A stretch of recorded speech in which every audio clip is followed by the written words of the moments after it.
L'chaim velivracha, to life and to blessings.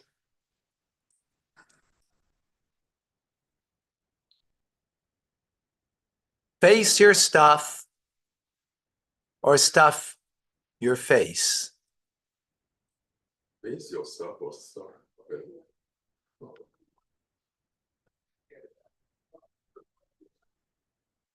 Got that? Face your stuff or stuff your face. In life, we have things that we need to deal with. We usually feel that the things we deal with are outside of us. I've got this guy at work who's, a pain. I've got this child that is a problem. I've got, this challenge in life and that difficulty. And our instinct that comes from the animal soul is that we see life is on the outside. And if only this person would act this way, only if my child would do this, only if my parent was like that, life would be better. Life would be wonderful. Of course, what are we seeking? To have control of others. Why would someone want to have control of others? For one simple reason, because we ourselves are out of control. If you're out of control, so you want to control others. If you are in control of yourself, then you don't seek control of others. But to control yourself is a lot of work. So why, when we are out of control, we need to control others? What does that say? Not doesn't say something good about us at all. Something negative. I want to have life on my terms, the way I want it. Right? The bottom line of human existence is that you wanting. So you want. So what do you want? I want to have life on my terms. Well, to have that, this person at work is making a difficulty. If they wouldn't make that difficulty, then life would be on my terms. Then my child, my parent, my spouse, this one, that one, right? So what do? Control them. But of course, that's not the answer.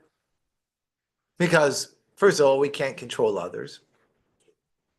And secondly, the only control I can have is self-control over myself.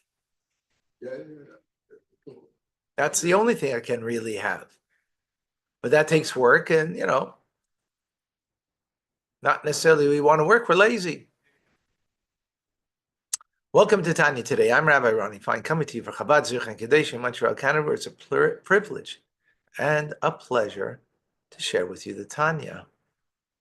We conclude today chapter 26. Chapter 26 starts a new part in Tanya, dealing with what we call, or I call at least, the curveballs of life. The things that don't go exactly the way we want. So yesterday we dealt with when that curveball is coming from the outside. It's coming from maybe outside in the sense, in the things that I can't control. So I can't control another person. I can't even control my livelihood. I could engage in making a livelihood, but that doesn't mean I'm in control of it. That I can, I know if I work such and such amount of time, this will be the outcome. We're not in control. We're not even in control of our health. even if you eat healthy, even if you exercise, whatever you do, I'm not suggesting you don't do that, but we're not in control of it ultimately. Something can happen, God forbid. You pick up you pick up some micro, of something that,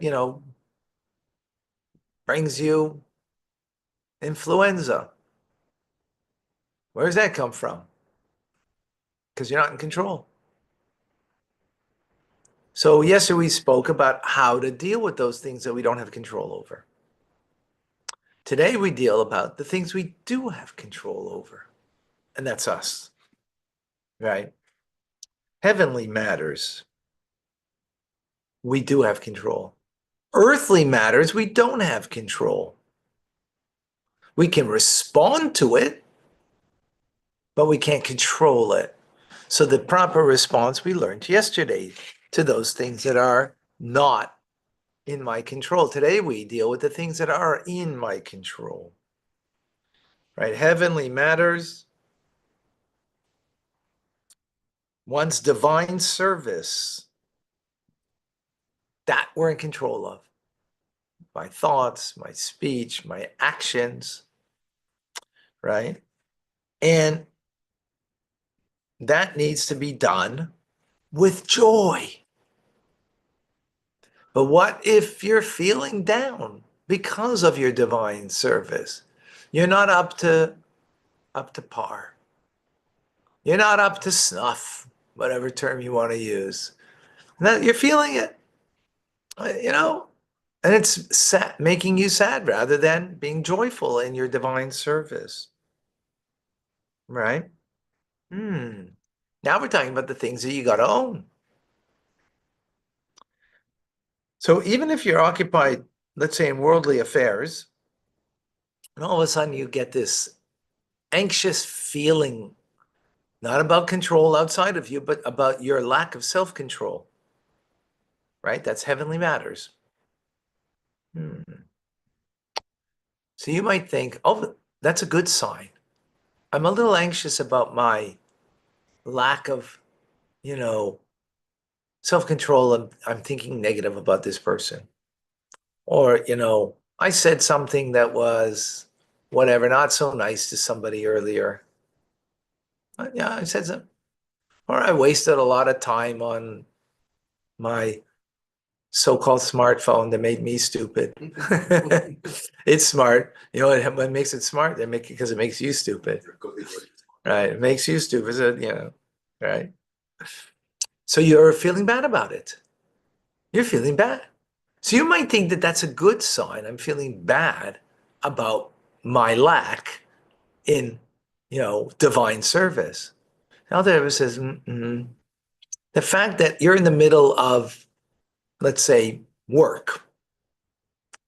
Oh, I left home today and I was, in a rush and I wasn't so nice to my kids, to my spouse. Or, I was on the phone with with a parent, my mother, and I didn't speak so nicely to her.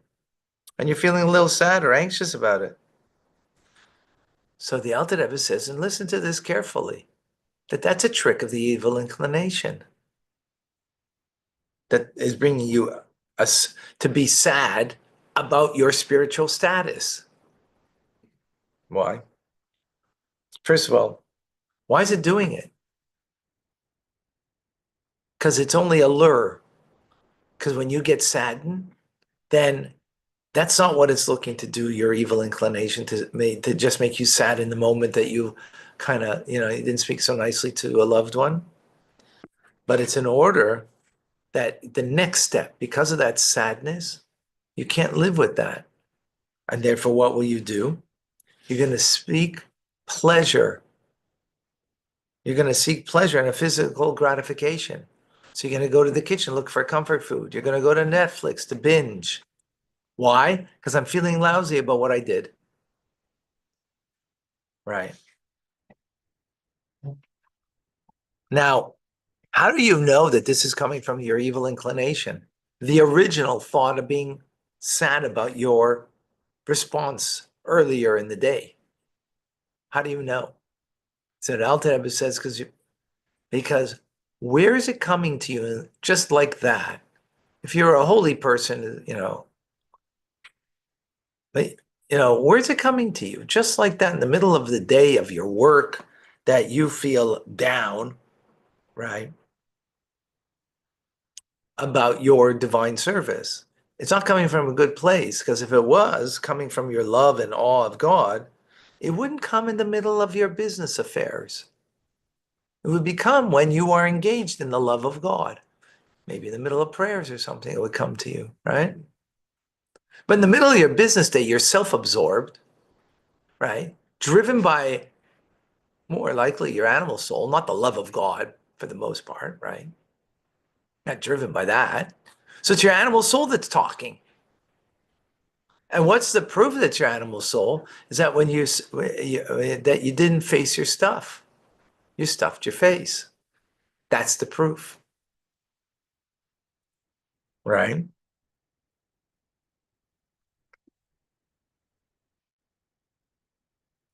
So when that thought comes to you of feeling less than in your spiritual status or in your spiritual affairs, you're feeling less than, right? What do you do?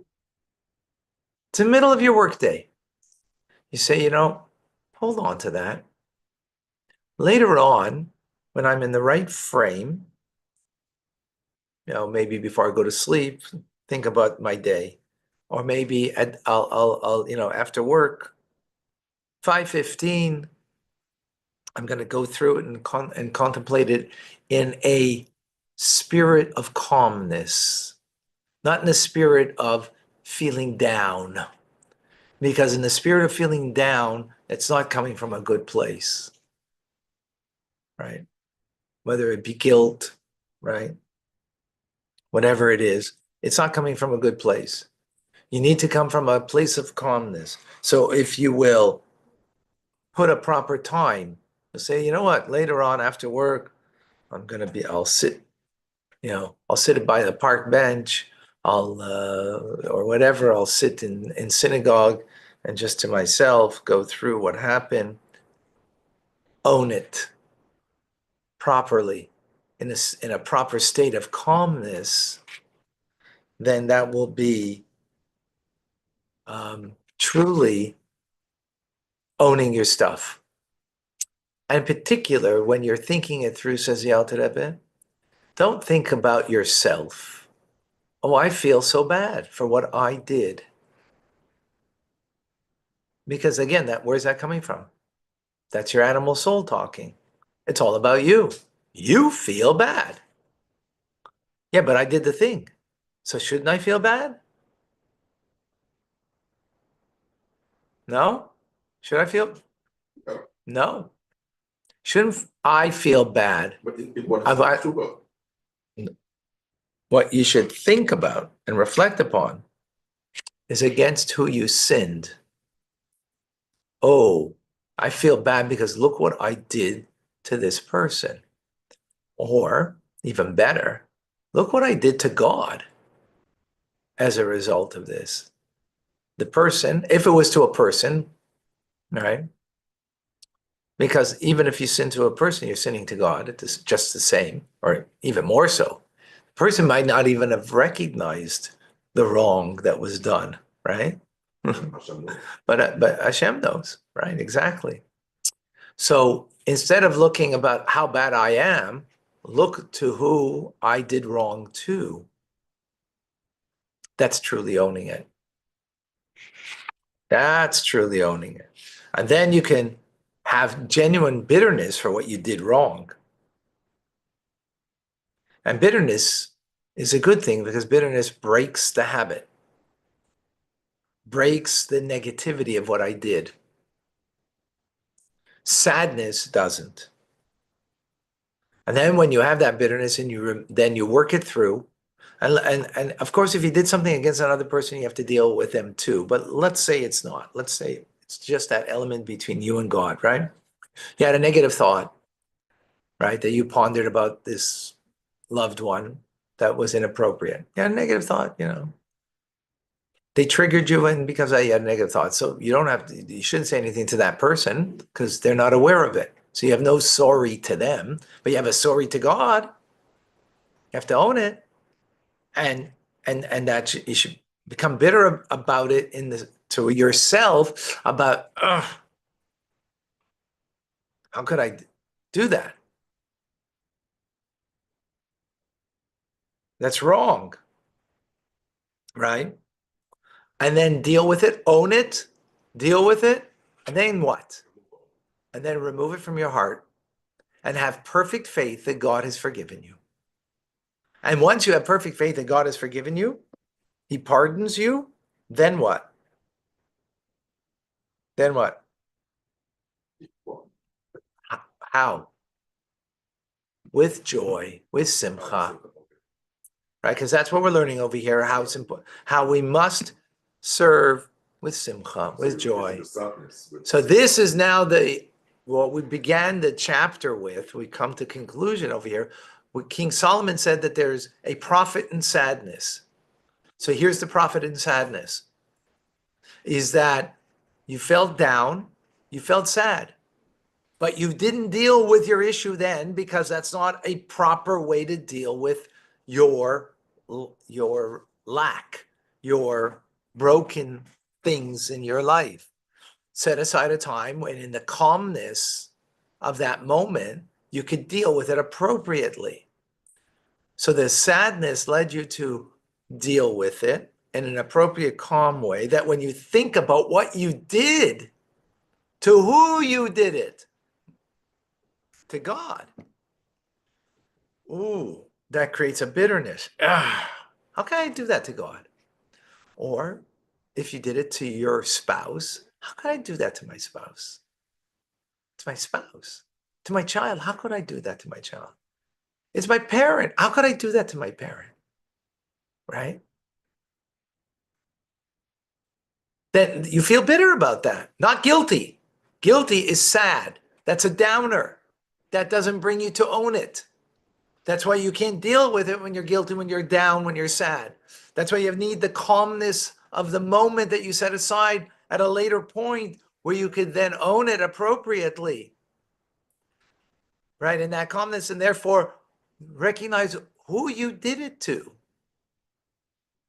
What I did to who. Right? And not that I feel that then you feel bitter. Not I feel bad. Ugh, feel bad, you know. Bitter, that's ownership. Then I owned it, I dealt with it, and then we need to have perfect faith that God has pardoned us. Again, if there's another person involved, of course, they need to be part of this, right? But that's not what we're talking about here, because the point over here is our lack in divine service. This is the way to deal with in the divine service of it, right? And then we come back to a place of joy. And that's the profit of the sadness, because it in of itself doesn't have value, but it has a value because it brought me ultimately in the process that the Alter Rebbe just taught us, that we will have greater joy. Why do you have greater joy? How come you have true joy? Huh? Because you know that Hashem has cleansed you of your sin. Because you've owned your stuff and God has pardoned you, has cleansed you, and therefore you come to a greater joy than you would have been without going through this process. And that's the profit, the greater joy. What a game changer in how to deal with issues in our lives. What a healthy way to deal with it. Very powerful. Any questions, any comments?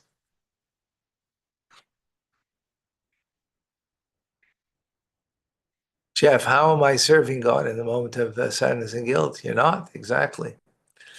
Exactly the point. Guilt comes as a wolf in sheep's clothing. Very good. Feeling sorry for yourself, right? Feeling sorry for yourself is the animal soul, because it's all about self. Excellent.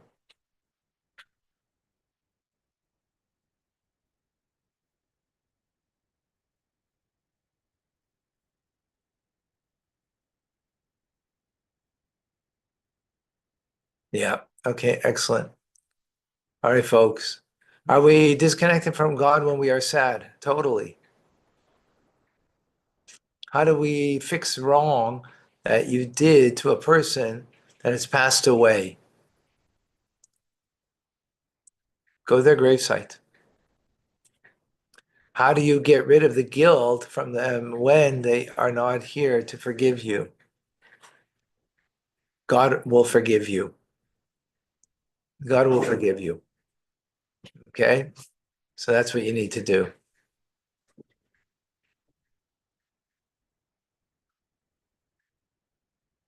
Yeah, of course. Yeah. Thank you, Frank. Yeah, this is quite awesome, this teachings. All right, folks. I'm Rabbi Ronnie Fine, come to you, Chabad Zich and Gedeshim, Montreal, Canada.